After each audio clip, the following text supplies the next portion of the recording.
Hello and welcome to this video. Today we were going to be steaming our rice. But due to the quantity of rice and due to the fact that I am wanting to save the liquid from the rice, I'm going to steam it in two parts. So what I've done is taken my first part. I've already let the rice drain for about an hour to get as much water off it as I can and to have the water to go into the fermenter. I will show you after we get this going. I will reset the camera, and I will show you basically putting it in the strainer and letting it drain off.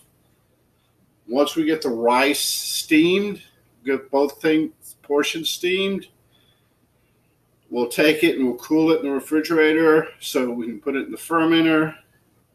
And while it's cooling in the refrigerator, we'll take and we'll look at the juice that came off the rice, the color, and we'll put it into the fermenter. So without further ado, let me step off camera real quick and get my strainer full of rice.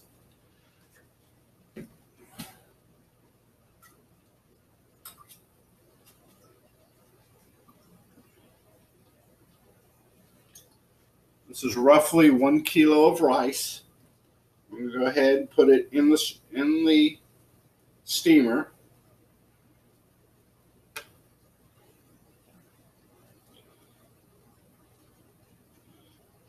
I'm using a bamboo steamer just because I can get so much more volume in it.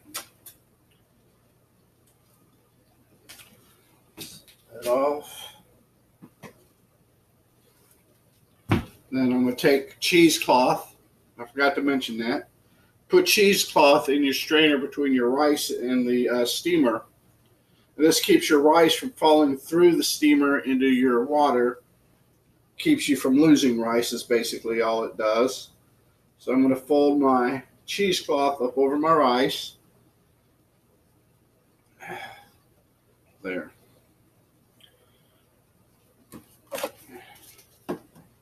Take that and put the lid on it. I'm going to move it to this pot that you can't see because of the... Now you can see it.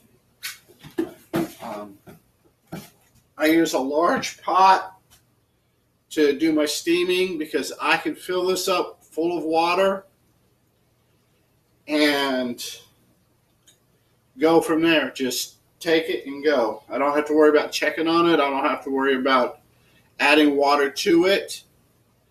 The downside to using such a big pot with so much water is it takes forever for the water to come up to a boil to produce steam to start steaming your rice. So in 45 minutes, actually at 45 minutes, I will probably check it,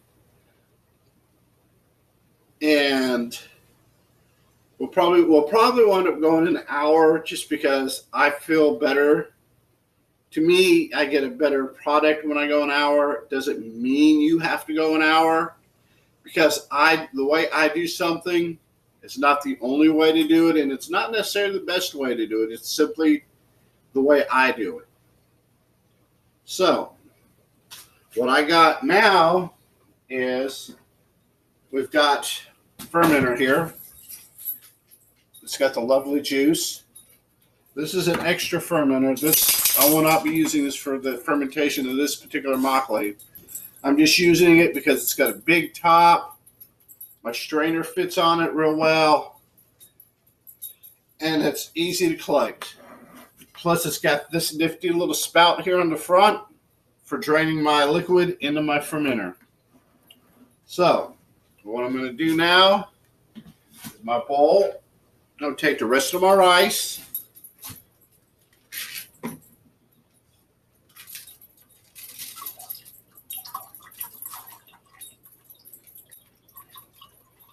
You can hear it. Hopefully you can hear the water.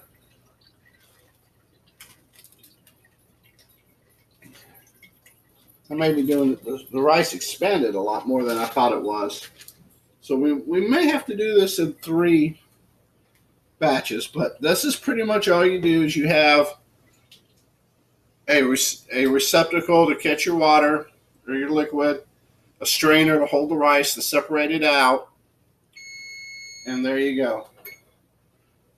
That was my timer. I had set the timer on how long I figured the water was going to take to boil. It came to a boil quicker, so what I'm going to go ahead and do now, I'm going to go ahead and set my timer, 45 minutes.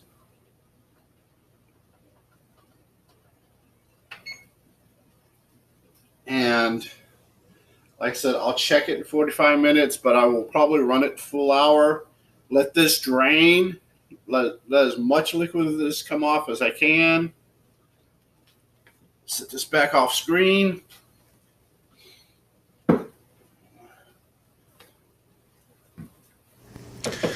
This is the fermenter, the Juke fermenting so far. That you can tell it's actively fermenting. You've got a lot of bubbles popping. Here in the next couple minutes, what we will be doing is transferring a lot of our juice from the rice into here. The first batch of rice is still steaming, but I figure we'll go ahead and do this and get it over with. So, without further ado, away we go. Hello, we are back. I have decided while that first batch of rice is steaming to go ahead and transfer a lot of the liquid, the purple red liquid, into my primary fermenter. I hope you enjoyed the look, the active fermentation. It looks good, it smells good, it's doing what the yeast and the Narook are doing what they're supposed to be doing. So I've taken a measuring cup and I've cleaned it up, sterilized it, and we'll see exactly how much liquid we got so far. We'll put it into our fermenter and we'll give it a good stir.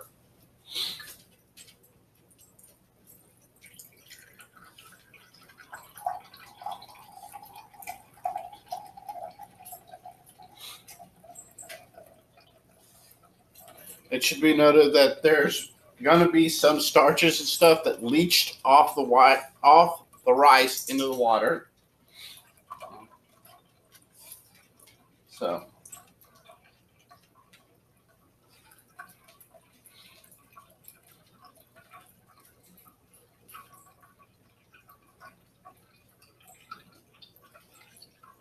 okay.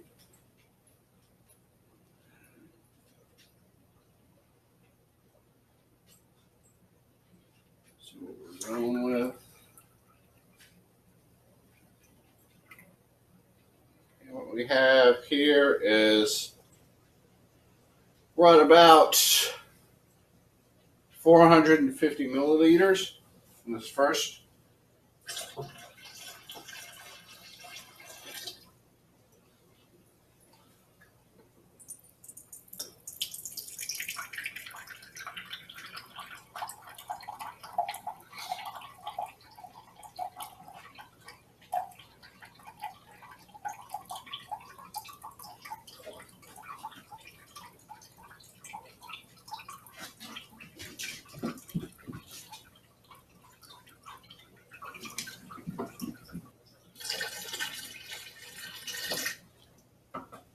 And there we go, the last of it. I got 3 full of this measuring cup at 450 milliliters and 1 at 250. So I'll do the math here in a little bit and come up with the final total because math is hard. It takes me a minute sometimes.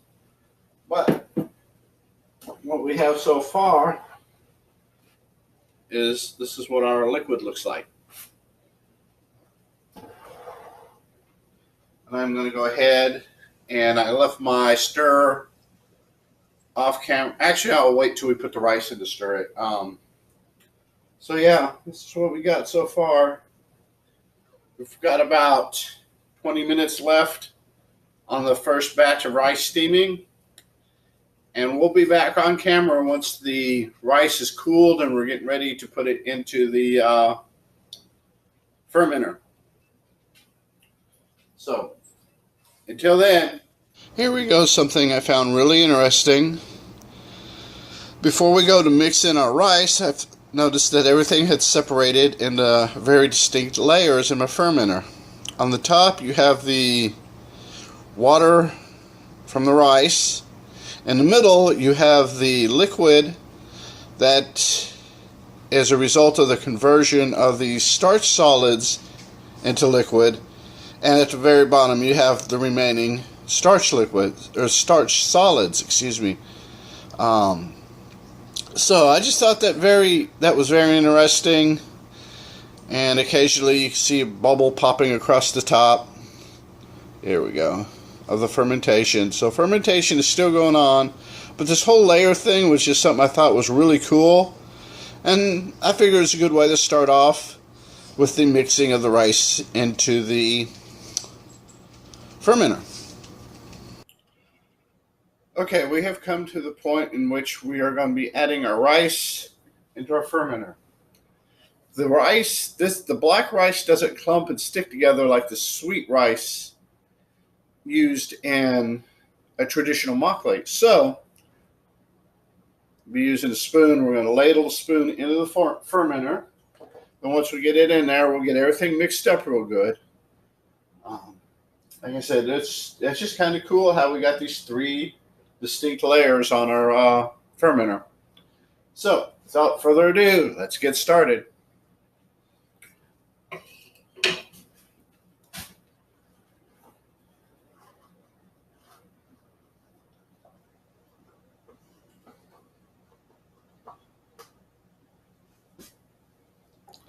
And yes, all my surfaces have been cleaned, and I've went over them with Star San to sanitize them, so we're minimizing the effect of any kind of contamination.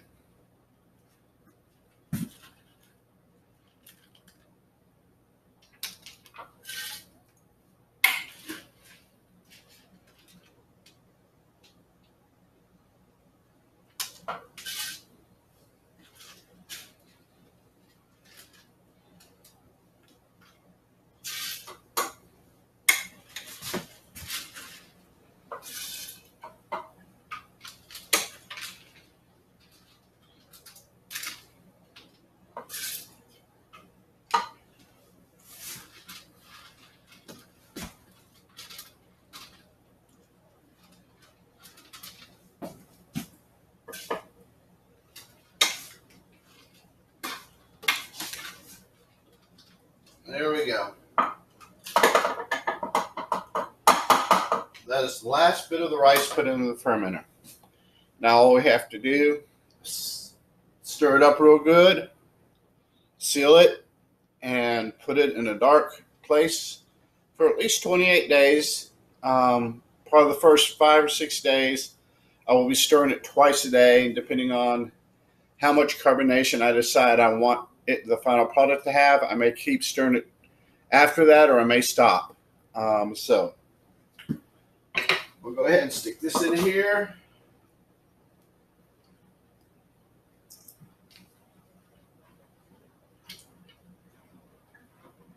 Give it all a really good stir. And we'll put my lid on. Get it sealed up real good. And there we go. And 28 days or so, we will have the part 5 or the taste testing of our Klingon makgeolli. Until then, peace, love, better brewing.